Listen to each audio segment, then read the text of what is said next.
మహిమ కలుగును గాక అండి. తల్లు వంచి మనం కళ్ళు మూసుకున్నట్లయితే దేవుని యొక్క సహాయాన్ని అడిగి వాక్యం చూసుకోవడంలో మనం ముందుకు వెళ్దాము. యేసయ్యా నీకు స్తోత్రాలు, నీకు వందనాలు.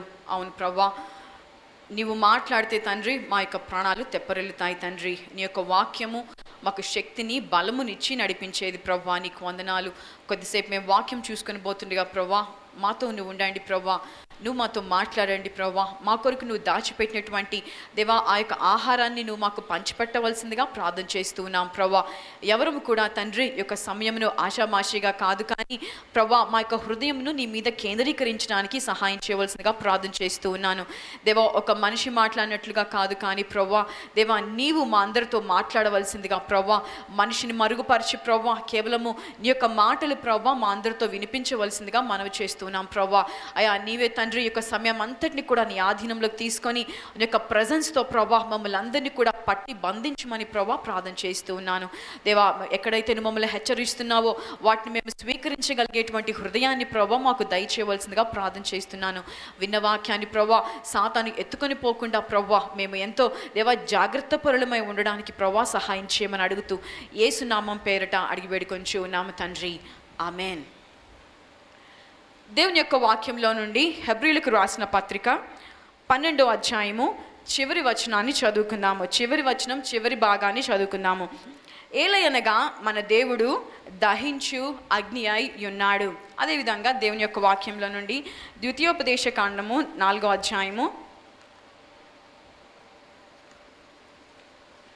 ద్వితీయోపదేశ కాండము 4వ అధ్యాయము 24వ వచనాన్ని చదువుకుందాము. ద్వితీయోపదేశ కాండము 4వ అధ్యాయము 24వ వచనము. ఏలయనగా నీ దేవుడైన యెహోవా దహించు అగ్నియు రోషము గల దేవుడనై ఉన్నాడు.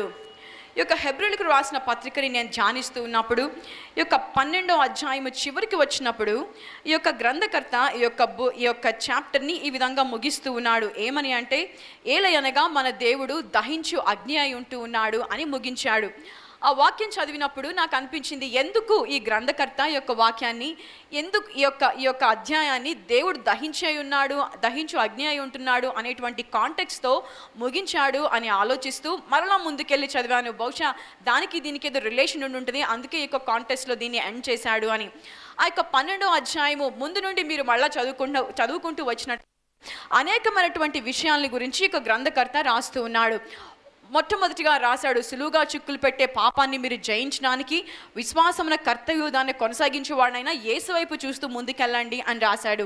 ఇంకొంచెం ముందుకెళ్తే మీరు సాతాన్ని ఎదిరించడంలో రక్తం కారునంతగా ఎదిరించలేదు అని చెప్పి రాసి ఉంటున్నాడు. ఇంకొంచెం ముందుకెళ్తే మీరు శ్రమల్లో గుండా వెళ్తూ ఉన్నప్పుడు మిమ్మల్ని మీ తండ్రి కుమారులుగా ఎంచుచున్నాడు కాబట్టి ఆయన శిక్షిస్తూ ఉన్నాడు, ఆయన మిమ్మల్ని డిసిప్లిన్ చేస్తూ ఉన్నాడు కాబట్టి మీరు చింతించకుడి అని చెప్పి రాస్తాడు. అక్కడ నుండి ఇంకా కొంచెం ముందుకెళ్తే చూసినట్లయితే మీలో ఎవరికైనా చేదు వేరు వస్తుందేమో అని మీరు జాగ్రత్తగా చూసుకొనడి. ఒక పూట కూటి కోసము తన యొక్క జ్యేష్ఠత్వాన్ని అమ్ముకున్నటువంటి ఏశావులాగా మీరెవరు అవ్వకూడదు అని చెప్పి దేవుని యొక్క వాక్యంలో ఆ గ్రంథకర్త రాస్తూ ఉన్నాడు. ఆ తర్వాత ఇంకొంచెం కిందకి వెళ్ళిన తర్వాత ఏ విధంగా మోషే ఆ యొక్క సీనాయి పర్వతం మీద ఉన్నప్పుడు ఆ ఇశ్రాయేలీయులందరూ కూడా ఆ యొక్క పర్వతాన్ని తాకలేకపోయినటువంటి పరిస్థితి ఉన్నింది. కానీ దేవుడు కృపను బట్టి ఈ యొక్క కాలములో ఆయన తన కృప మనకు అనుగ్రహిస్తున్నాడు అని రాస్తూ చివరికి వచ్చి ఈ ఏలయనగా మన దేవుడు దహించు అగ్ని అయి ఉన్నాడు అని ముగించడానికి ముందు ఆ కృప కలిగి వినయ భయభక్తులతో దేవునికి ప్రీతికరమైన సేవ చేయదము అని చెప్పి దీన్ని ఎండ్ చేశాడు. ఈ యొక్క అధ్యాయం అంతా కూడా ఈ యొక్క ఒక్క చిన్న వచనాన్ని ఎందుకు గ్రంథకర్త ఆ విధంగా ముగించాడు అన్న విషయంలో ఆ యొక్క జీల్ అంతటిని కూడా మనకి తెలియచేస్తూ ఉంది. దేవుని యొక్క వాక్యం మనం ద్వితీయోపదేశకాండం 4వ అధ్యాయం 24వ వచనంలో చదివాము. నీ దేవుడైన యెహోవా దహించు అగ్ని అయి ఉంటూ ఉన్నాడు, ఆయన రోషము గల దేవుడు అని అక్కడ చదివి ఉంటూ ఉన్నాము. ఇక్కడ చూసినట్లయితే ఏలయనగా మన దేవుడు దహించు అగ్ని అయి ఉన్నాడు అన్న విషయాన్ని ఇక్కడ రాస్తూ ఉండడాన్ని మనం చూస్తూ ఉన్నాము. ఎలాగా మన దేవుడు యొక్క దహించు అగ్నిగా మన జీవితంలో ఉంటూ ఉన్నాడు అన్న విషయాన్ని మనం ఈరోజు చూడబోతూ ఉన్నాము. దహించు అగ్ని అంటే అది ఆ యొక్క చుట్టుపక్కల ఉన్నటువంటి ప్రతి పరిస్థితిని లేకపోతే ప్రతి విషయాన్ని అది కాల్చివేసేట్టుగా మనకి తెలుసు. A consuming fire is that which just burns out everything that it gets fire. అంటే ఇది దేన్నైతే తాకుతుందో వాటన్నిటిని కూడా దహించి వేస్తుంది అన్న విషయము యొక్క ఒక్క వచనం ద్వారా మనకి అర్థమవుతుంది. ఏ విధంగా మన దేవుడు దహించు అగ్ని, ఏ విషయాలు ఆ యొక్క దహించు అగ్ని మన జీవితంలో నుండి తీసివేస్తుంది అన్న విషయాల్ని ఈరోజు మనం చూడబోతూ ఉన్నాము. ఆది కాండంలోకి మనం వెళ్ళినట్లయితే 19వ అధ్యాయాన్ని మనం చూసినట్లయితే ఆది కాండము 19వ అధ్యాయంలో మనం చూసినట్లయితే ఇక్కడ సొదొమ గుమరాల గురించి రాజబడి ఉండడాన్ని మనం చూస్తూ ఉన్నాము. 13వ వచనాన్ని మనం చదువుకుందాము. ఆది కాండము 19వ అధ్యాయము 13వ వచనాన్ని మనం చదువుకుందాము. మేము ఈ చోటు నాశనము చేయవచ్చితిమి, వారిని గూర్చిన మొర యెహోవా సన్నిధిలో గొప్పదాయను గనుక దాని నాశనము చేయుటకు యెహోవా మమ్ము పంపెనని చెప్పగా. ఈ యొక్క మాటలు ఆ యొక్క ముగ్గురు దేవదూతలు లోతుతో మాట్లాడుతున్నారు సొదొమ గొమొర్రా అనేటువంటి ఆ యొక్క పట్టణాల్లో. మీరు ఇంకొంచెం ముందు చదివినట్లయితే ఆ యొక్క కాంటెక్స్ట్ అంతా కూడా ఎంతో జాగ్రత్తగా మనకు అర్థమవుతుంది. సొదొమ గొమొర్రా అనేటువంటి ఒక 2 పట్టణాలు ఎంతో భయంకరమైనటువంటి పాపము చేశారు. ఆ యొక్క పాపము ఆ యొక్క దేవుని యొక్క దృష్టిని చూసినప్పుడు ఎంత భయంకరముగా ఉన్నిందంటే దేవుడు ఆ 2 పట్టణాలని నాశనము చేయాలి అని చెప్పి నిర్ణయించుకొని ఆ యొక్క ఎంతో బాధతో ఎంతో కోపోద్రేకుడై ఉంటున్నాడు. అయితే ఆ సమయంలో దేవుడు అబ్రహాంతో నేను నా స్నేహితుడైన అబ్రహాంకి చెప్పకుండా ఉంటానా అని మాట్లాడేటువంటి కాంటెక్స్ట్ కూడా మనం చూస్తాము. కానీ మనం అది చూడబోట్లేదు. కానీ ఈ యొక్క సొదొమ గొమొర్రా అనేటువంటి పట్టణాలని మనం చూసినట్లయితే ఆ 2 కూడా పాపముతో నింపబడి ఉంటున్నాయి. దేవునికి అసహ్యమైనటువంటి పనులతో నిండుకొని ఉంటున్నాయి. దేవుడు భరించలేనటువంటి పనులతో ఆ యొక్క 2 పట్టణాల్లో ఉన్నటువంటి ప్రజల జీవితాలు నిండిపోయి ఉన్నాయి. ఎక్కడా లేనటువంటి పాపం, కనీసం మనిషి ఊహించుకోవడానికి కూడా సిగ్గుపడేటువంటి రకంగా ఉన్నటువంటి పాపము ఆ యొక్క 2 పట్టణాల్లో ఆ 2 పట్టణాల్లో ఉంది అని దేవుని యొక్క వాక్యంలో మనం చూస్తూ ఉన్నాము.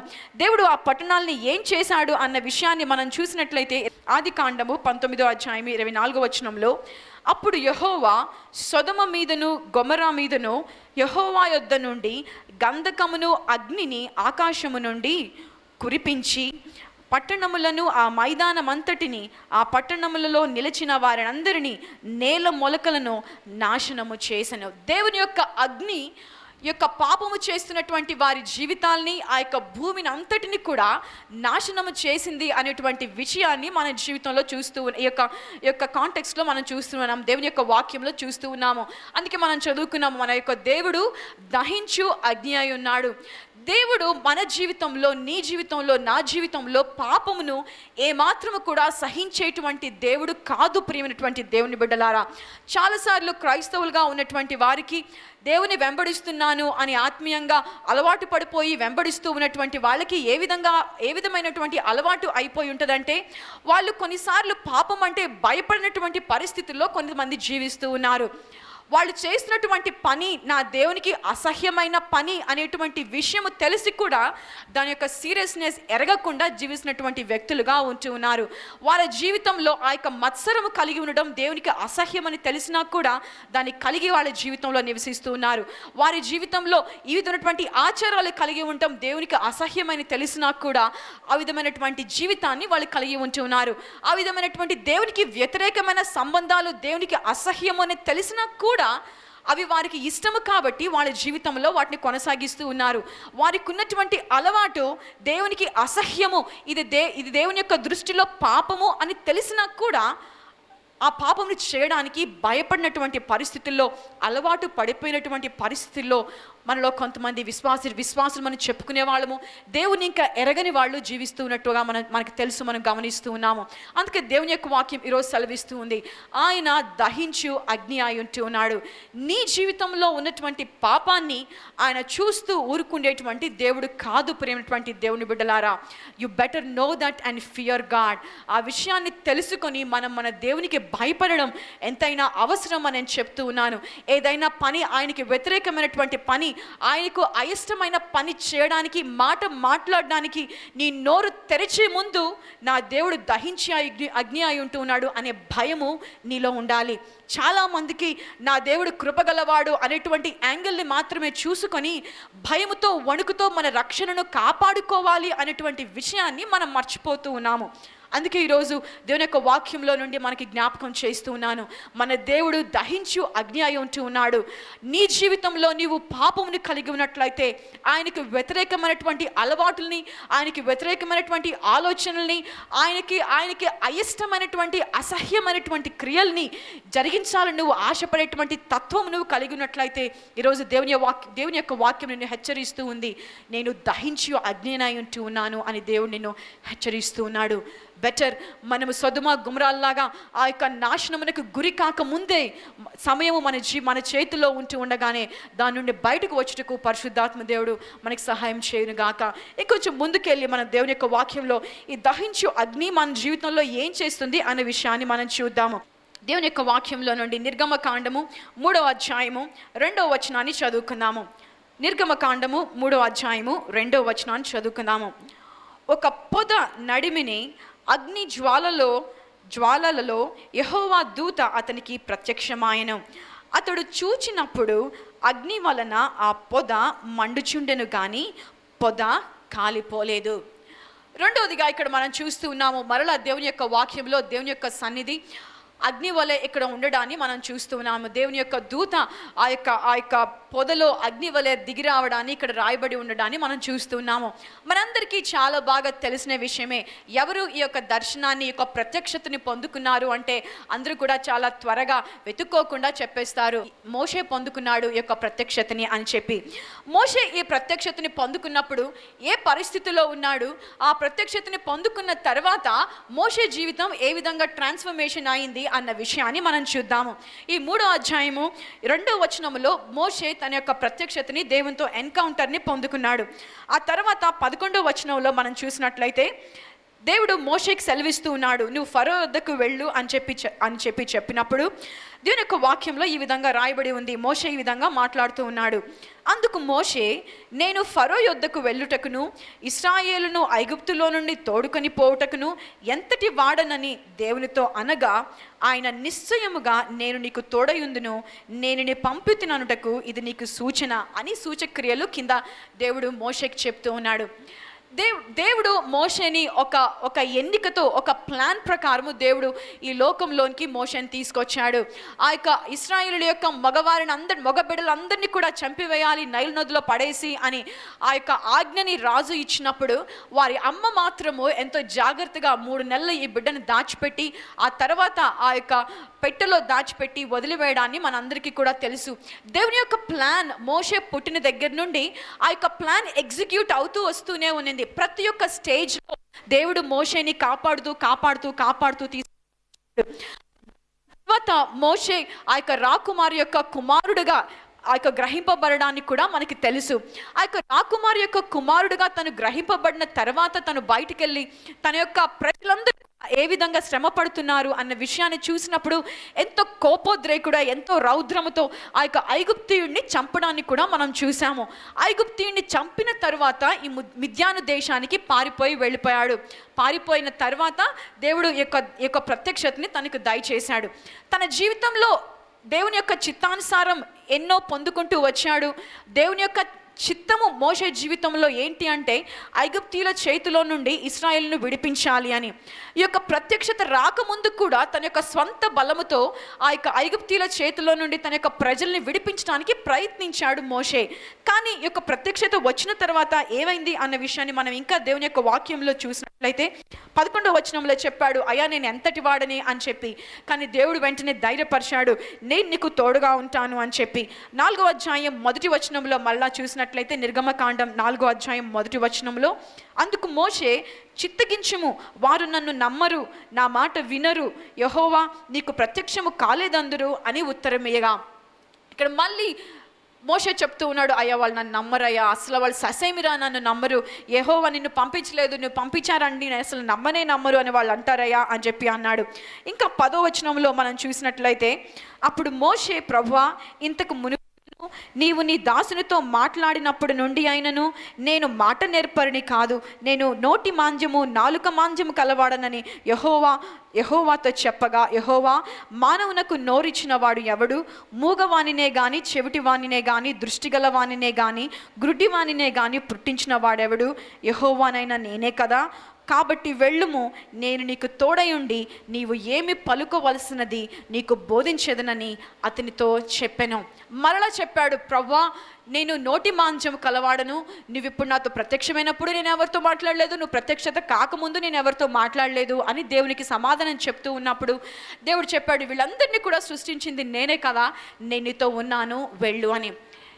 నేను ఈ కాంటెక్స్లో నేను మన ముందుకు తీసుకురావాలనుకుంటున్న విషయం ఏంటి అంటే, తన యొక్క స్వంత బలముతో మోషే ఆ యొక్క పరిస్థితిలో నుండి బయటకు తీసుకురావడానికి ఒక ఐగుప్తీయుడిని చంపి ప్రయత్నించాడు.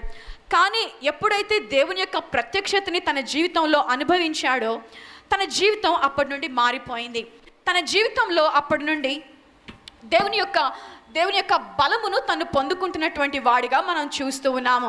ఎప్పుడైతే ఆ యొక్క 3వ అధ్యాయము 2వ వచనంలో ఆ యొక్క మండుచున్న పొద అనుభవాన్ని తన జీవితంలో కలిగి ఉన్నాడో అప్పటి నుండి తన జీవితము ఒక కొత్త రూపుని, ఒక కొత్త పొంతనని తీసుకుంటాన్ని మనం చూస్తూ ఉన్నాము.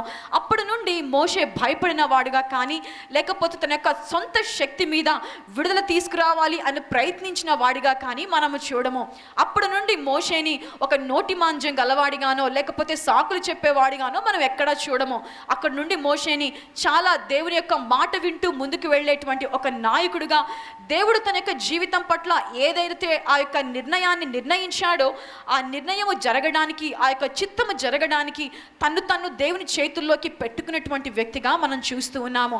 రెండవదిగా మన జీవితంలో ఒక దహించు అగ్ని ఏమై ఉంటూ ఉన్నదంటే, మన ప్రతి బలహీనతల నుండి ఈ దహించు అగ్ని మనల్ని బలవంతులుగా చేస్తుంది. ప్రియమైనటువంటి దేవుని బిడ్డలారా, దానికి ఎగ్జాంపుల్ మనం మోషే జీవితంలో చూసాము. ఎప్పుడైతే ఆ యొక్క దహించు అగ్ని అయి ఉంటున్నటువంటి దేవుని యొక్క ప్రత్యక్షతని తన జీవితంలో పొందుకున్నాడో, he was never the same again.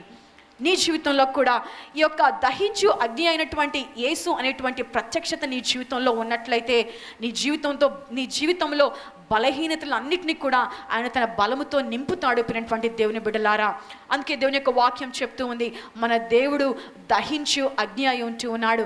ఆ దహించు అగ్ని మోషే జీవితంలో మోషేని యొక్క బలమైనటువంటి నాయకుడిగా ఉండడానికి కావాల్సినటువంటి ధైర్యాన్ని దయచేసింది. ప్రేమటువంటి దేవుని బిడ్డలారా, మనం ఇంకొంచెం ముందుకెళ్ళి దేవుని యొక్క వాక్యంలో నుండి మనం చూసినట్లయితే 1 రాజుల గ్రంథము 18వ అధ్యాయాన్ని చదువుకుందాము.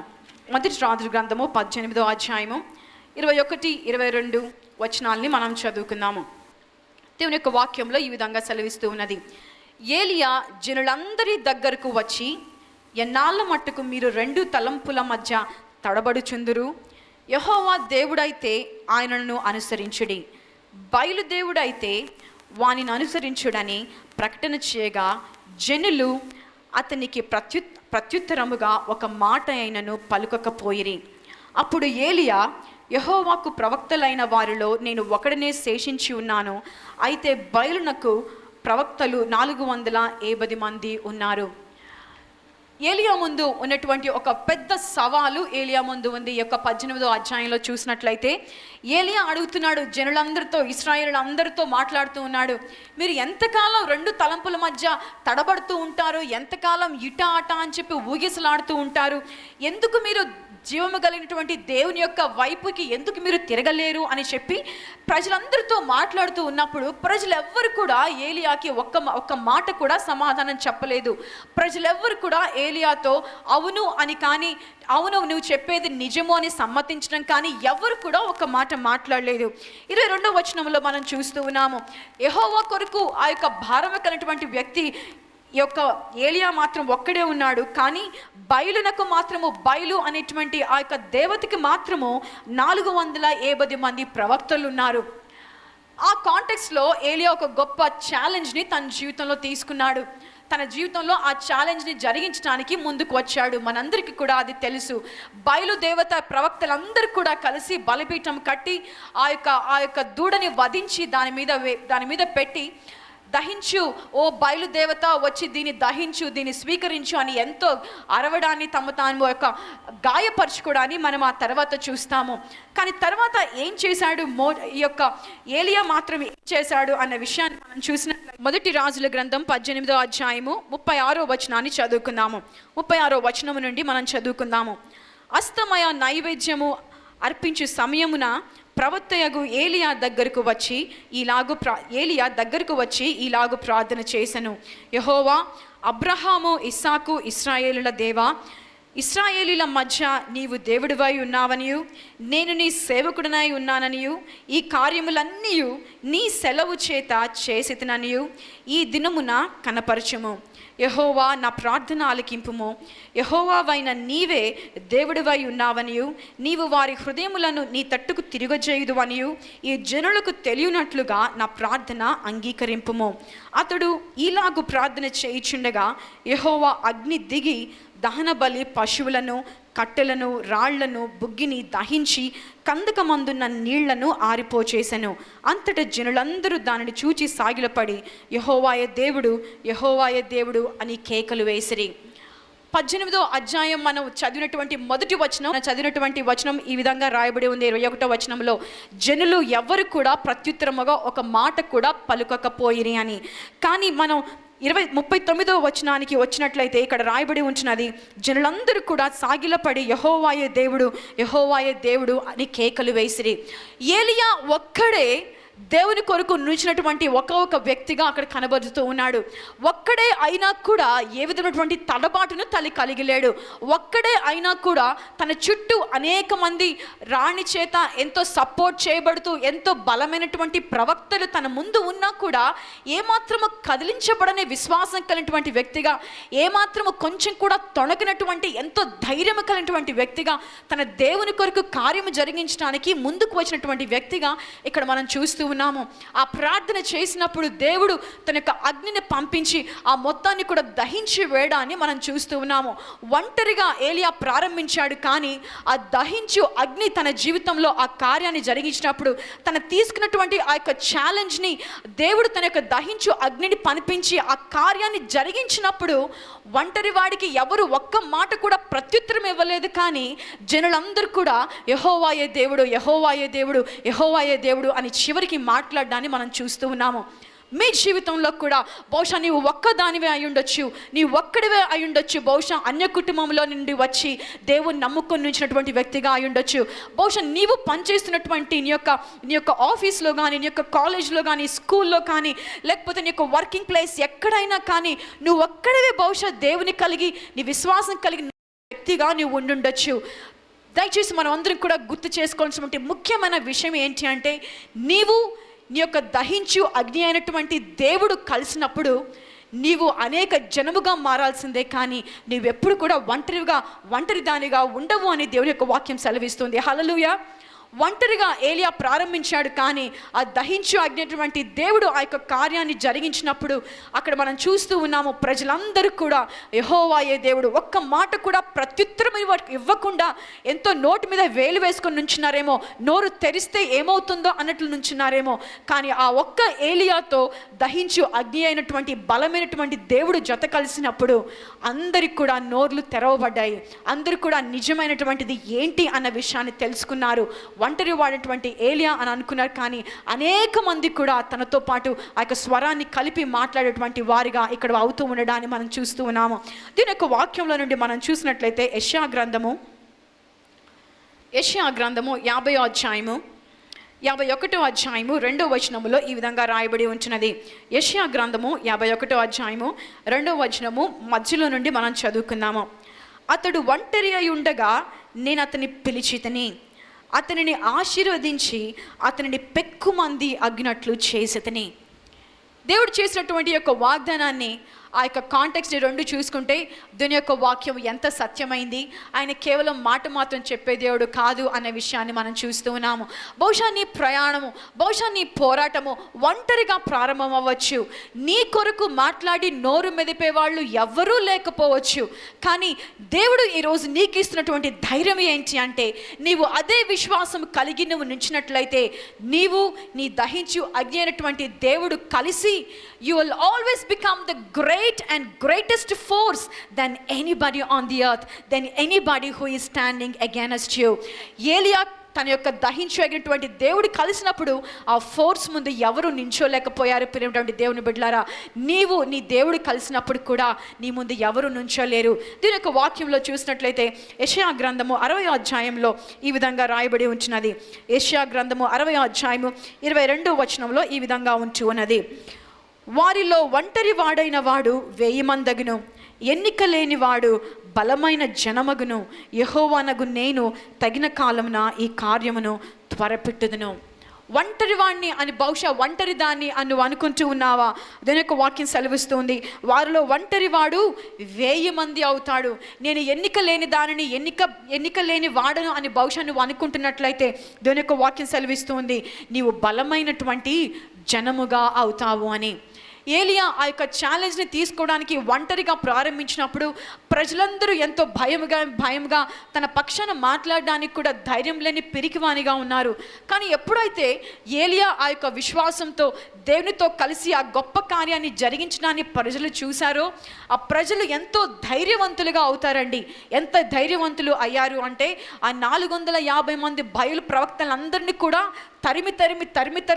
తరిమి చంపేస్తారండి. ప్రియమైనటువంటి దేవుని బిడ్డలారా, నీ దేవుడు దహించు అగ్ని అయి ఉంటూ ఉన్నాడు. క్రీస్తునందు ప్రియమైన దేవుని బిడ్డలారా, ఎంత మంచి మాటలు దేవుడు మనతో చెప్తూ ఉన్నాడు. ఈ మాటలు మన జీవితంలో మనము అన్వయించుకోగలిగినట్లయితే, మన సంఘాలలో మనం ఇవి అన్వయించుకోగలిగినట్లయితే, నేను తప్పనిసరిగా నమ్ముతూ ఉన్నాను, మన జీవితాలలో ఎంతో ఆనందం, ఎంతో ఆశీర్వాదం దేవుడు ఇవ్వాలని కోరుతూ ఉన్నాడు. దేవుని యొక్క వాక్యానికి ఆ శక్తి ఉన్నది. దేవుని యొక్క వాక్యము జీవమై ఉన్నటువంటిది. నీ జీవితానికి కావాల్సిన పరిష్కారము ఆ వాక్యములో ఉంటున్నది. ఈరోజు ఉన్న పాటున నిన్ను నువ్వు తగ్గించుకొని నీ యొక్క విషయాలన్నిటినీ ప్రక్కకు పెట్టేసాయి, పాపాన్ని వదిలేసాయి, దేవుని యొక్క సన్నిధిలో ఉన్న పాటున నిన్ను నువ్వు సమర్పించుకోవాలని నేను కోరుతూ ఉన్నాను. నిన్ను ప్రార్థనలో నడిపించాలని నేను కోరుతూ ఉన్నాను. దయచేసి కళ్ళు మూసుకొని ప్రార్థనలో ఏకీభవించండి. మనందరం ప్రార్థన చేసుకుందాం. ప్రేమగల ప్రియ పరలోకపు తండ్రి, శాశ్వతమైన ప్రేమ, కృప, కనికరములు మా ఎడల కనపరచుటకు ఎంతో ఆనందించేటువంటి దేవానికి స్తోత్రాలు. నా ప్రియ సహోదరుల కొరకై నేను ప్రార్థన చేస్తూ ఉన్నాను. వారికి ఉన్నటువంటి ప్రతి బలహీనతను తొలగించండి. ఈరోజు వాక్యము ద్వారా మీరు మా అందరితో కూడా మాట్లాడి ఉన్నారు. ఆ వాక్యానుసారముగా మేమందరం కూడా నడుచుకోవటానికి మాకు సహాయం చేయాలని ప్రార్థన చేస్తూ ఉన్నాం. పాపమును ప్రక్కకు పెట్టివేయటానికి, దుష్ట సాంగత్యాన్ని ప్రక్కకు పెట్టివేయటానికి, చెడు ఆలోచనలు వదిలివేయటానికి, చెడు వ్యసనముల నుంచి దూరంగా ఉండటానికి మీరు సహాయం చేయండి. పరిశుద్ధతను స్వీకరించటానికి, పరిశుద్ధతతో మేము ఆలోచించి నడుచుకోవటానికి మాకు సహాయం చేయండి. నా ప్రియ సహోదరి సహోదరులు ఎలాంటి కష్టములో ఉన్నా సరే తండ్రి నీ దగ్గర నేను ప్రార్థన చేస్తూ ఉన్నాను. ఆ కష్టాలలో వారికి బలమును దయచేయండి, ఆ కష్టములు అధిగమించటానికి సహాయం చేయండి. మీ గొప్ప ఆశీర్వాదాల చేత వారి జీవితంలో నింపుమని ప్రార్థన చేస్తూ ఉన్నాం. తండ్రి, అస్వస్థతగా ఉన్నటువంటి వారు ఈ సమయంలో మీ శక్తి చేత తాకబడుదురుగాక. మీ రక్తంలో స్వస్థత ఉండగా తండ్రి, ఎటువంటి అనారోగ్యము కలిగిన వారైనా సరే ఈ సమయంలోనే తండ్రి వారు స్వస్థత పొందుదురుగాక. మీరే కనికరించండి, కృప చూపించండి. మీ ఆశీర్వాదానికి మేమందరం కూడా వారసులుగా మీరు చేయమని ప్రార్థన చేస్తూ యేసు నామముననే అడుగుచూ ఉన్నాము తండ్రి. Amen, amen.